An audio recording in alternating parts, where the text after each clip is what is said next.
Oggi è ancora allerta arancione in tutta la Sicilia, scuole chiuse in buona parte dei comuni, al via con la conta dei danni dopo la tromba d'aria a Canicattì, strade provinciali in ginocchio tra frane e smottamenti, ad Agrigento persone intrappolate in macchine e crollo di calcinacci in via Atenea. Impennata di contagi nelle scuole, l'ASP vaccinerà le donne in gravidanza, la Sicilia resta terra dei Novax. Trovato il cadavere di un uomo in una grotta, percepivano reddito di cittadinanza, il primo di Sambuca rivendeva mezzi usati, l'altro calabrese trasportava in macchina quasi 8 kg di cocaina. A breve le giornate FAI dedicate al mondo della scuola, presentato il libro di Rita Capodicasa.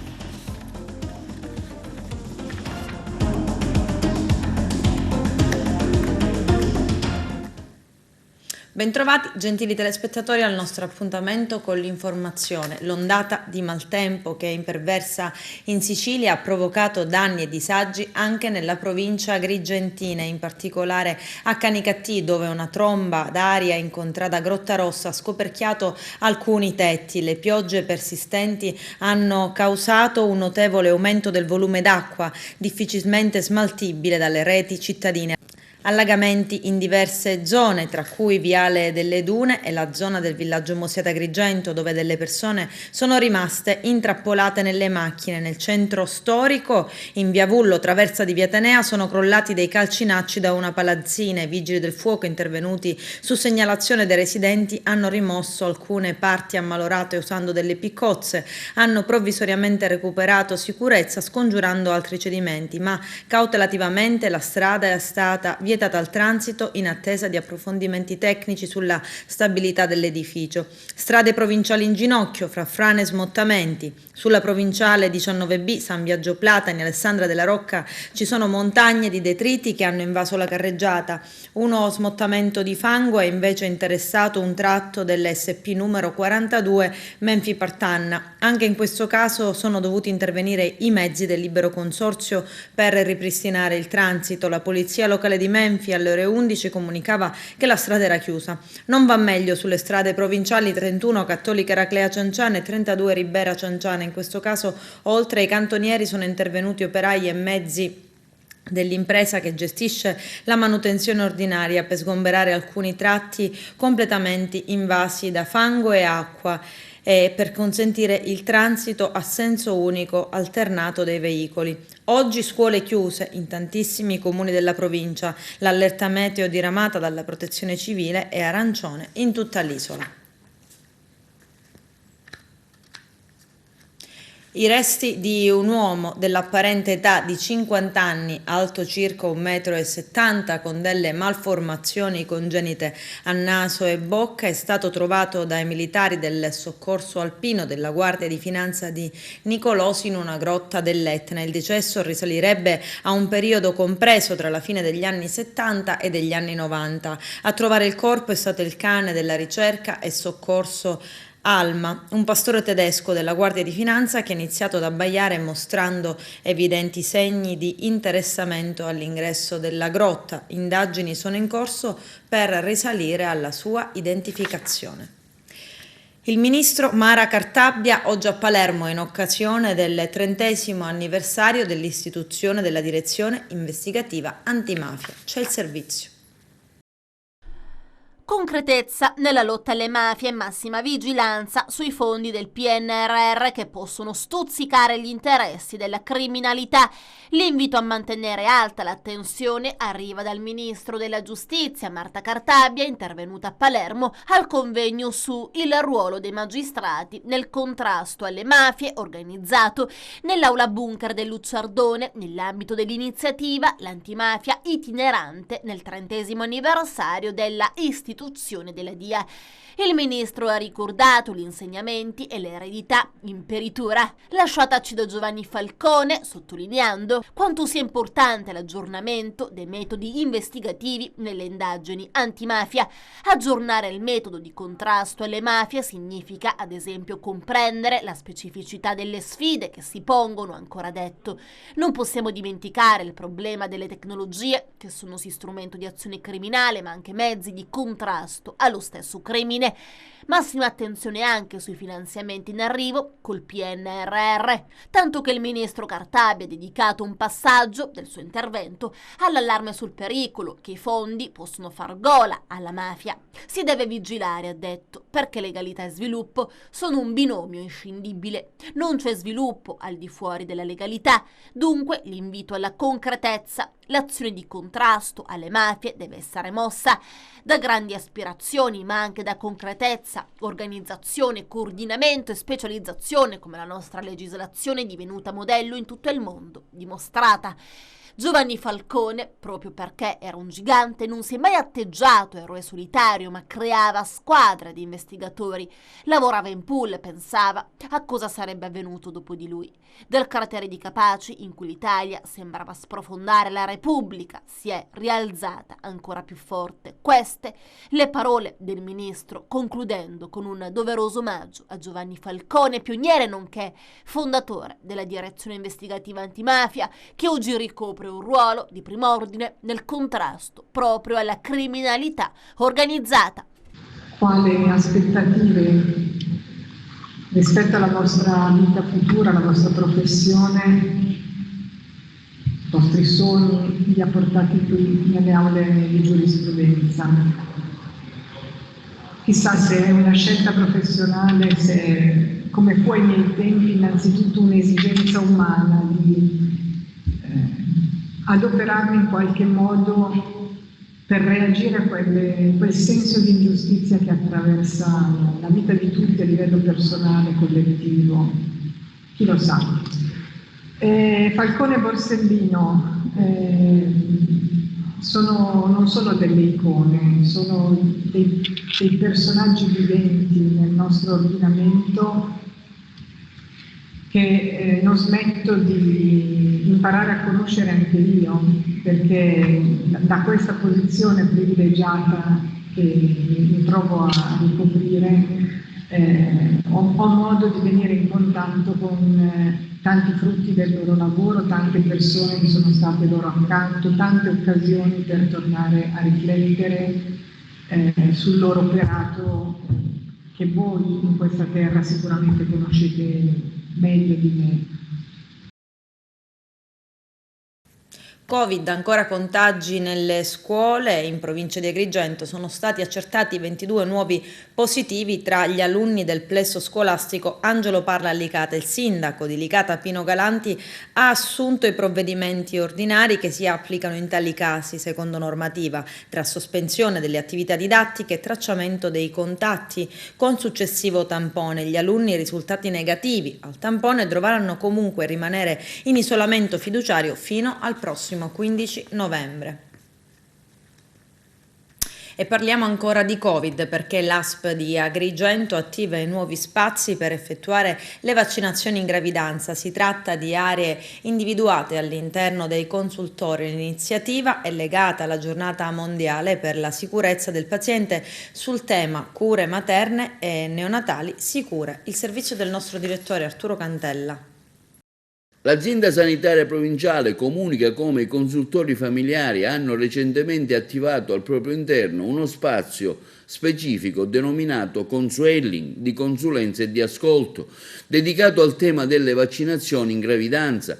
L'iniziativa del Dipartimento Materno-Infantile dell'ASP rientra nell'ambito delle azioni previste dall'Organizzazione Mondiale della Sanità per ciò che attiene alla Giornata Mondiale della Sicurezza del Paziente, dedicata quest'anno proprio all'argomento cure materne e neonatali sicure. Le equip sociosanitarie dei consultori, consolidando l'offerta dei servizi rivolti alle donne gravide o che hanno in programma una gravidanza, offriranno informazioni, consulenze e consigli preziosi, fugando ogni perplessità in merito alle vaccinazioni Covid consigliate durante la gestazione per tosse, influenza. Lo slogan dell'iniziativa coniata dall'Organizzazione Mondiale della Sanità è "Agisci adesso per un parto sicuro e rispettoso" e fa esplicito riferimento all'efficacia e alla sicurezza della profilassi vaccinale nel prevenire le malattie gravi e le loro complicanze.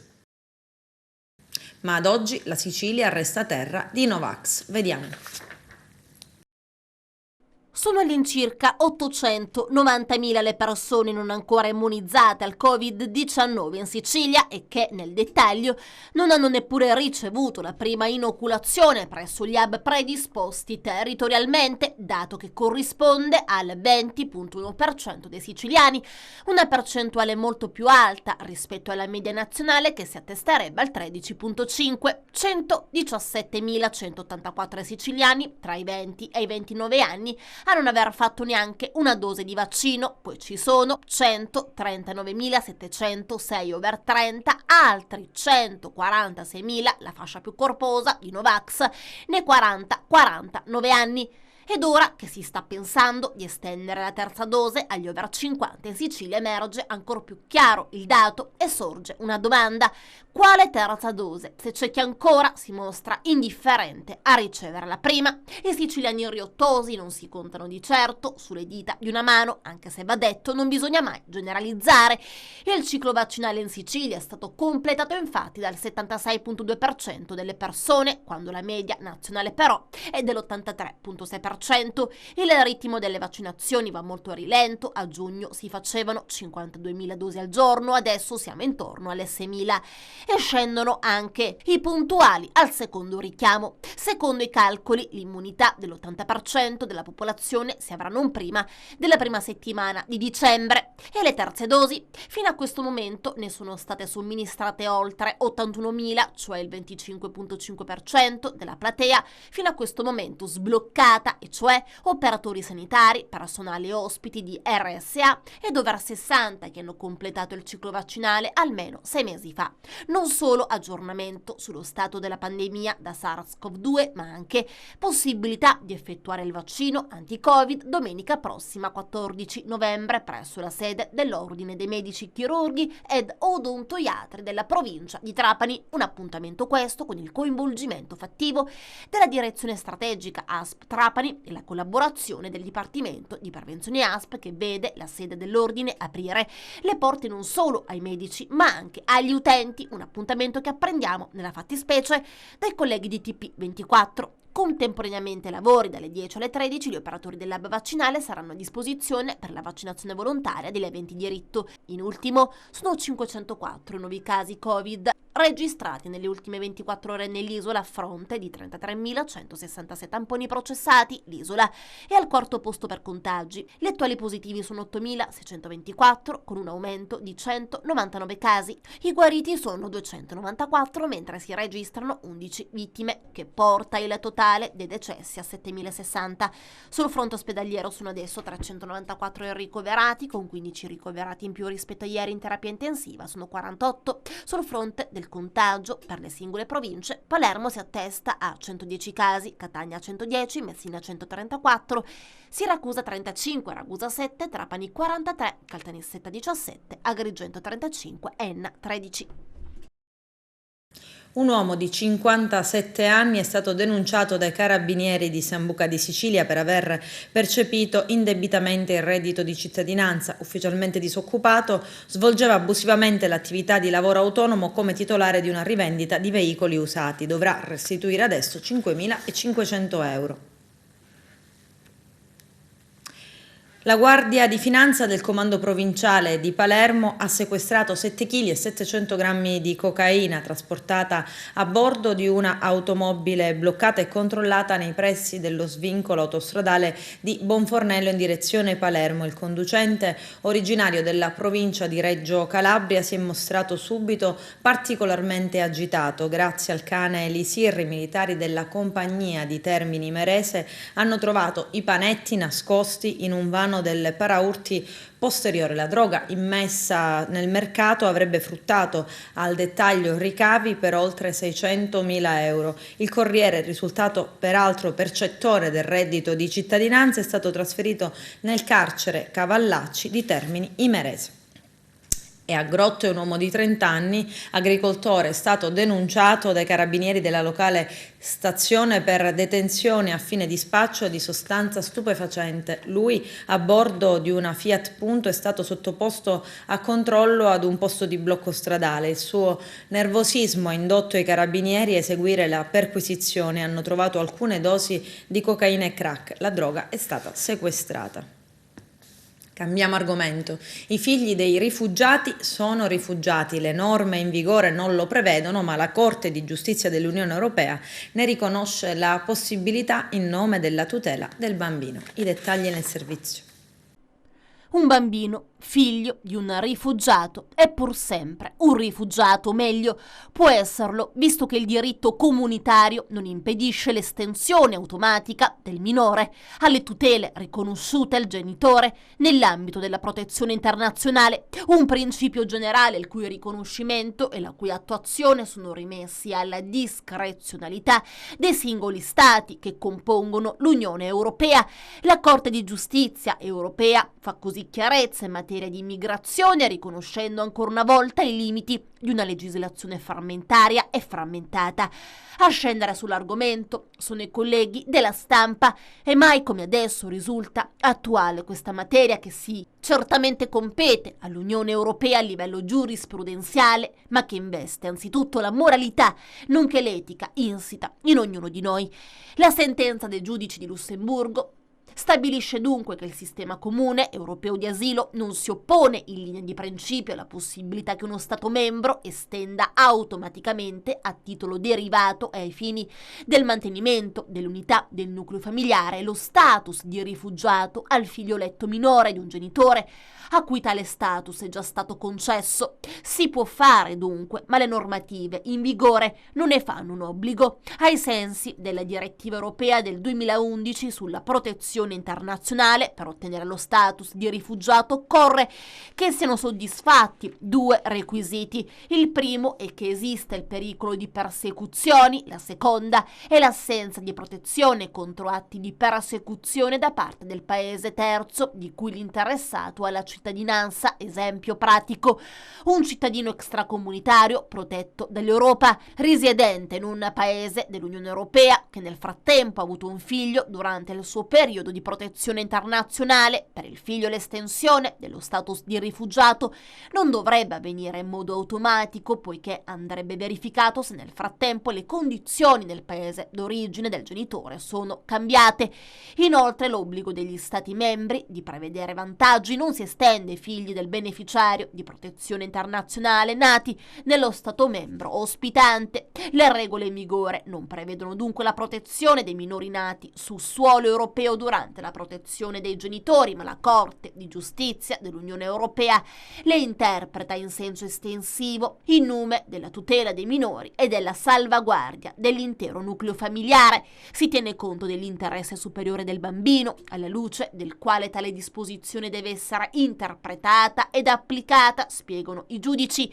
L'impianto giuridico a 12 stelle, in fin dei conti, si prefigge di consentire al rifugiato di godere dei diritti conferiti da tale status, mantenendo al contempo l'unità del suo nucleo familiare nello Stato membro ospitante.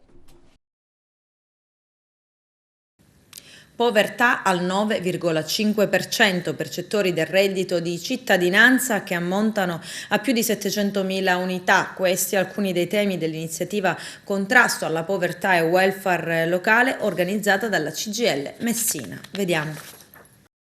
Il dato drammatico è che la nostra regione nelle rilevazioni 2020 è la 19ª su 20 per numero di famiglie povere all'interno del territorio regionale. È da 14 anni che c'è questa tendenza drammatica che la pandemia ha ulteriormente accentuato. C'è la necessità di intervenire in maniera precisa per tentare di alleviare questo disagio. Il Piano Nazionale degli Interventi dei Servizi Sociali, esitato il 21 luglio 2021, si deve muovere appunto nella direzione di intervenire nell'affrontare questo disagio sociale, per tentare di dare delle risposte che noi riteniamo estremamente importanti. Come importanti devono diventare anche le misure che riguardano il reddito di cittadinanza sul terreno, non tanto del contrasto alla povertà, che ne hanno reso un elemento importante e positivo, ma soprattutto dell'immissione nel mondo del lavoro. E poi c'è l'aspetto fondamentale della necessità di stabilizzare i lavoratori, gli assistenti sociali che ci sono in tutti i comuni siciliani, per poter loro svolgere l'azione importante di contrasto alla povertà utilizzando quelli che sono gli strumenti nazionali. In questo senso noi abbiamo chiesto all'assessore Scavone, che è collegato da remoto a questa nostra iniziativa, di poter intervenire affinché ci sia l'apertura di un tavolo che possa affrontare queste questioni sia in termini di interventi economici sia in termini di altro tipo di interventi, dove il ruolo degli operatori sociali e degli assistenti sociali diventa estremamente importante. Al Palazzo di Giustizia di Palermo, la Procura Generale, a conclusione della requisitoria, ha chiesto alla Corte d'Appello di confermare la condanna inflitta dal Tribunale di Agrigento a 9 mesi di reclusione a carico di Angelo Scopelliti, 74 anni, di Palma di Montechiaro, ex titolare del deposito Agriscia nella zona industriale di Agrigento, dove il 6 ottobre 2010, a causa di un'esplosione, subì gravi ustioni e poi morì 2 settimane dopo in ospedale al Civico di Palermo l'operaio Liborio Di Vincenzo, di 50 anni. Scopelliti è imputato di omicidio colposo e di violazione di alcune norme in materia di sicurezza sul lavoro. L'esplosione avvenne nel momento in cui l'operaio tentò di accendere una saldatrice per riparare un furgone. Al sociologo Francesco Pira il premio Navarra 2021 per l'impegno contro le devianze sulla rete. Il servizio del nostro direttore Arturo Cantella. Per l'intelligente sostegno alle vittime del cyberbullismo, del sexting, del revenge porn, del cutting, delle fake news, della violenza sul web.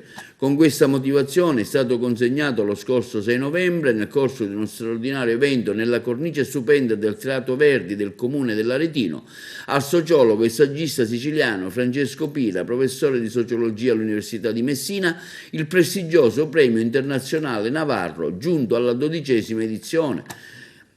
Il premio Navarro, ideato e coordinato da Enzo Randazzo, scrittore e presidente Lions, l'associazione che promuove l'iniziativa a Sambuca di Sicilia, il paese natale dello scrittore Emanuele Navarro della Miraglia, che fu tra i protagonisti del verismo siciliano.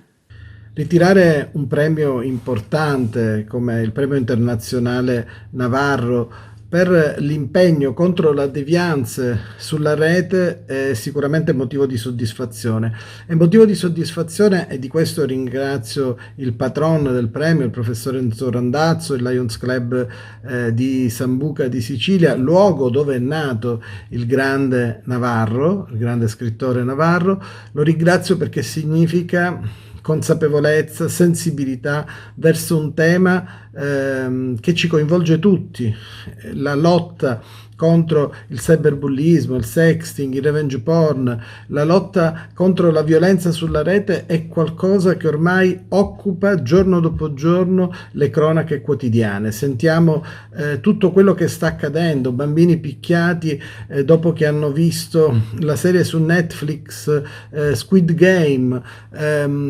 situazioni che riguardano anche una commistione tra la realtà e il virtuale. C'è bisogno di un impegno concreto, di una forte alleanza educativa, c'è bisogno di una scuola per genitori, c'è bisogno di parlare di questi temi. E dopo la pandemia saremo ancora più provati, perché le nostre ore trascorse in rete aumentano di giorno in giorno, e anche quelle dei nostri figli. Quindi grazie al premio internazionale Navarro, ma soprattutto l'impegno, questa battaglia di civiltà per un uso consapevole delle tecnologie deve continuare. Convegno di studi dedicato a uno tra i più grandi compositori della Sicilia, l'agrigentino Michele Lizzi, e presentazione del libro La sagra del Signore della Nave, da Luigi Pirandello a Michele Lizzi, di Rita Capodicasa. Ha moderato l'appuntamento Gaspare Agnello. Giovanna Neri. Rita Capodicasa presenta il suo libro. Qual è il legame tra Luigi Pirandello e Michele Lizzi? Luigi Pirandello, illustre agrigentino, ha scritto una novella, Il Signore della Nave, poi atto unico, La Sagra del Signore della Nave, che è stata musicata dal grande Michele Lizzi, compositore agrigentino morto nel 72, illustre alunno di De Brando Pizzetti, che oggi rivive e rinasce dopo 50 anni. La sagra è stata data a Palermo, al Teatro Massimo nel 71, e dopo 50 anni festeggeremo con questo convegno proprio sabato 13 novembre, dove parleremo del mio libro che attenziona un po' quelli che sono i legami tra Pirandello e Michele Lizzi, quindi un po' questa dicotomia tra sacro e profano della festa che si svolgeva davanti alla chiesa di San Nicola, attraverso poi ripresi nello stile, nelle tematiche e nei temi di questa opera lirica di grande suggestione. Ringrazio tutti già anticipatamente quelli che parteciperanno, perché è giusto dare il giusto merito a questo grande compositore un po' trascurato, dimenticato. Cioè abbiamo la Villa Lizzi,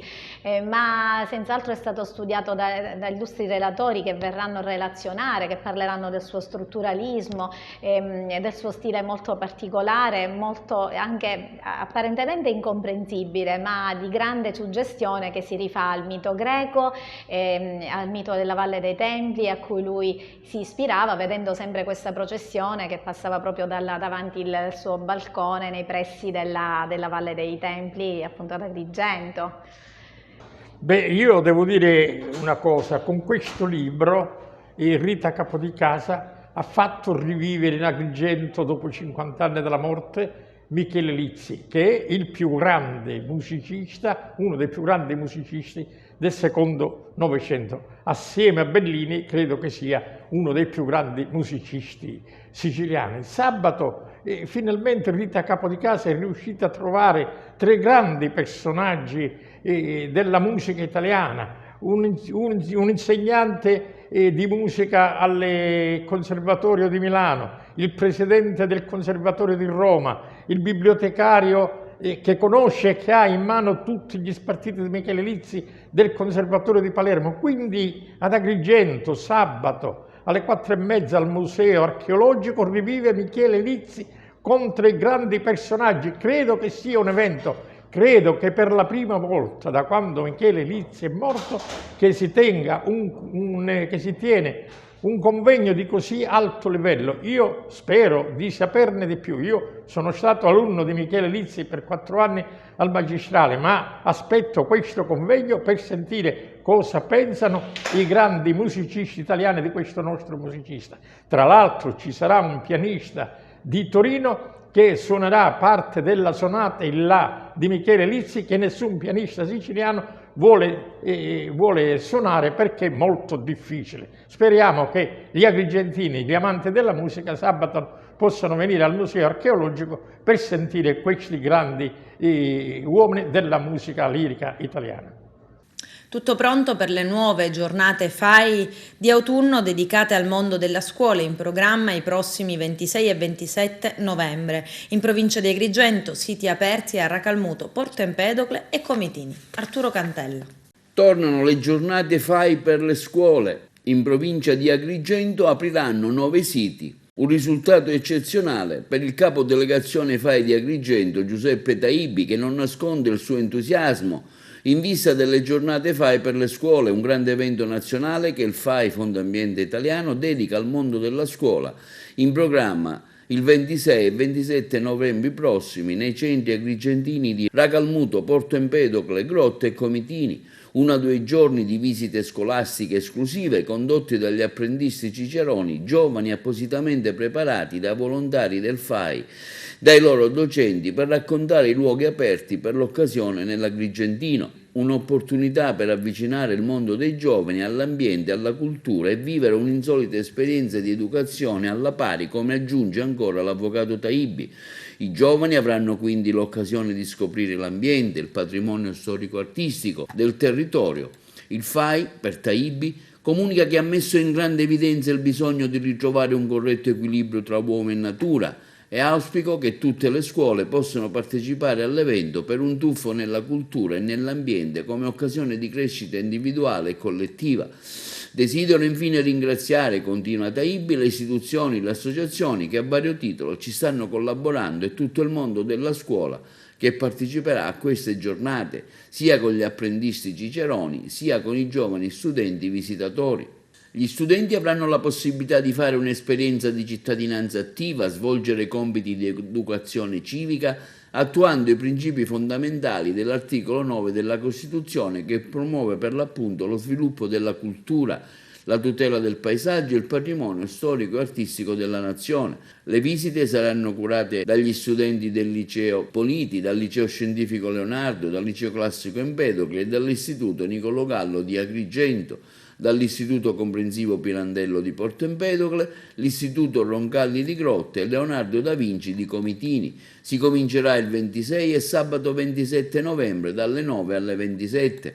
I luoghi interessati sono Racalmuto, Teatro Regina Margherita, Castello Chiaramontano, Circolo Unione e la Casa Sciascia. A Porto Empedocle le opere di street art in collaborazione con l'associazione Mariterra, a Grotte la Torre del Palo, la Chiesa del Purgatorio e la Chiesa Madre Santa Venera, a Comitini il Palazzo Bella Cera.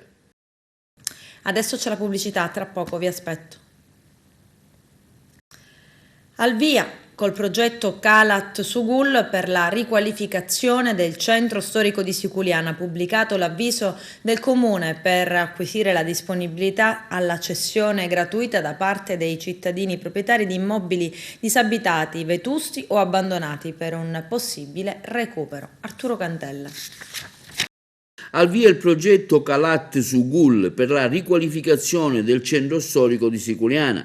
L'amministrazione comunale, guidata dal sindaco Peppe Zambito, ha pubblicato un avviso per acquisire la disponibilità alla cessione gratuita da parte dei cittadini proprietari di immobili disabitati, vetusti o abbandonati, ubicati nel centro storico, al fine di un possibile recupero e utilizzo per un progetto di riqualificazione e valorizzazione dell'edilizia storica e abitativa. I proprietari di immobili che intenderanno aderire all'iniziativa potranno inoltrare su apposito modulo predisposto dall'ente una manifestazione di interesse al Comune di Siculiana, dichiarando la propria disponibilità alla cessione gratuita dell'immobile di proprietà. Il Comune di Siculiana si riserva di organizzare con i proprietari degli immobili che aderiranno all'iniziativa appositi incontri tecnici per fornire ulteriori informazioni sul progetto.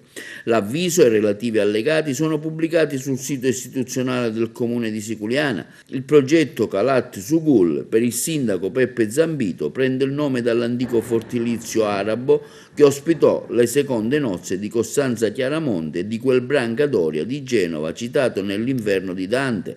L'iniziativa per Zambito consentirà di realizzare una mappatura degli immobili fatiscenti e abbandonati del centro storico di Siculiana al fine di agevolare la cessione a titolo gratuito da parte dei privati al Comune, con l'obiettivo di risanare, consolidare e mettere in sicurezza gli immobili in stato di abbandono e al contempo progettare iniziative di sviluppo valorizzando i vecchi mestieri e favorendo le attività socio-economiche.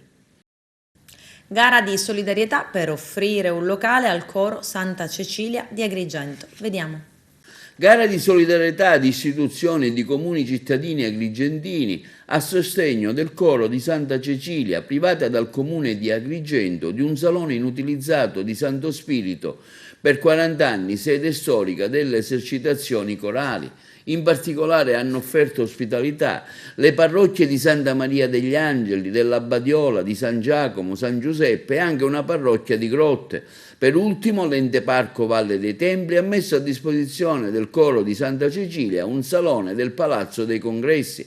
Attualmente il coro è ospitato nell'ampio salone di San Giuseppe, dove prepara il programma dei prossimi concerti natalizi che realizzerà in città e nella Sicilia occidentale. L'associazione, attraverso il suo presidente Giuseppe Montana Lampo, ringrazia di cuore i signori parroci, privati cittadini e l'Ente Parco Valle dei Templi che si sono resi protagonisti di una grande risposta di civiltà e di sostegno concreto nei riguardi di un'istituzione musicale da decenni presente nel territorio agrigentino e che ha promosso in Italia e all'estero la migliore immagine della nostra città e della Sicilia.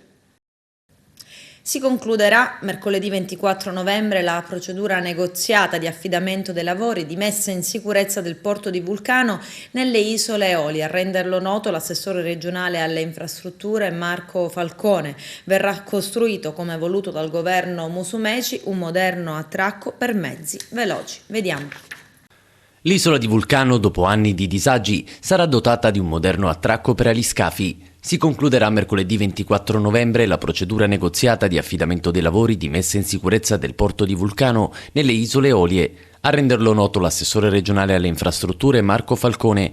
Questo progetto, spiega l'assessore, ha dovuto attendere più di 2 anni per ottenere la valutazione VIA e la verifica di ottemperanza da parte del Ministero dell'Ambiente, ma adesso ci siamo. Manteniamo così l'impegno assunto nel corso delle numerose visite sull'isola, raccogliendo l'appello a eliminare un disagio che si trascinava addirittura dal 2015, quando una nave danneggiò gravemente l'esistente pontile in acciaio per l'attracco degli aliscafi. Da allora la struttura giace in abbandono, ma adesso verrà demolita. Al suo posto verrà costruito un moderno attracco per mezzi veloci collegato alle banchine portuali, insieme alla prevista sistemazione del molo foraneo. Il progetto di messa in sicurezza del porto di Vulcano ha un valore di 2.278.882 euro. La Regione, attraverso il Dipartimento Infrastrutture, si è sostituita al Comune di Lipari per espletare l'appalto e accelerare così i tempi dell'opera. I lavori, una volta affidati, andranno avanti per tutto il 2022. Vulcano avrà quindi presto un porto finalmente all'altezza delle esigenze e delle prospettive dell'isola, che funge da porta per tutto lo splendido arcipelago delle Eolie. Con questo è tutto, termina qui l'edizione del telegiornale. Grazie per la gentile attenzione e per essere stati con noi. A presto.